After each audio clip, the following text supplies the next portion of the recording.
देश में उपराष्ट्रपति चुनाव कल होना है, जिसको लेकर सरगर्मी तेज है।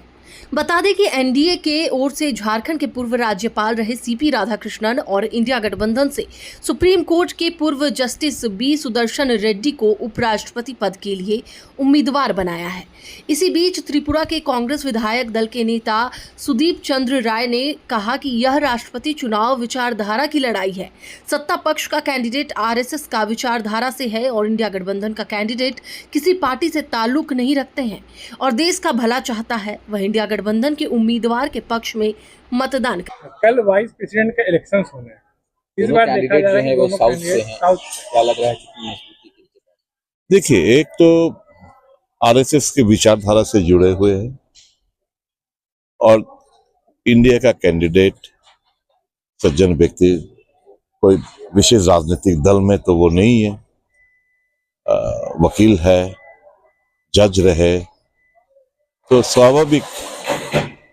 और इस चुनाव में पार्टी का व्हिप भी नहीं होता है, तो हमें उम्मीद है जो देश प्रेमी, जो देश का भला चाहते हैं, तो देश से लगाव है, वो लोग सभी इंडिया के कैंडिडेट को सपोर्ट करेंगे और हमारा विजय होगा, ये हम उम्मीद रखते हैं। सर, बीजेपी का आरोप है उपराष्ट्रपति पद के चुनाव को लेकर, उनको ये समझना चाहिए कि आरएसएस कोई उग्रवादी संगठन नहीं है, ना उस पर किसी तरह की रोक लगी हुई है। एक सांस्कृतिक और सामाजिक संगठन होने के नाते उससे जुड़ाव कोई अपराध नहीं हो जाता।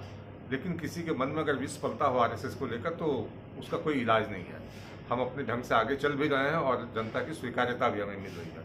और जहाँ तक बात है, जो इंडिया अलायंस के उम्मीदवार हैं, वो जब लालू यादव से मिलने चले जाते हैं, जो एक सजा याफ्ता हैं, 4-5 केसों में उनको सजा हो चुकी है, उनके घर पर जाकर मुलाकात करते हैं, तब एक जज के पद पर रहा हुआ व्यक्ति अगर इस तरह की कोई हरकत करता हो, तो आप समझ सकते हैं कि उनको इस बात की समझ नहीं है कि आखिर सजा याफ्ता के घर जाकर वो क्या संदेश देना चाहते हैं। इसलिए इंडिया अलायंस के नेता जो राष्ट्रवाद की और देश प्रेम की बात कर रहे हैं, मैं समझता हूँ कल उनको सारी हकीकत से सामना हो जाएगा जब चुनाव के परिणाम घोषित होंगे।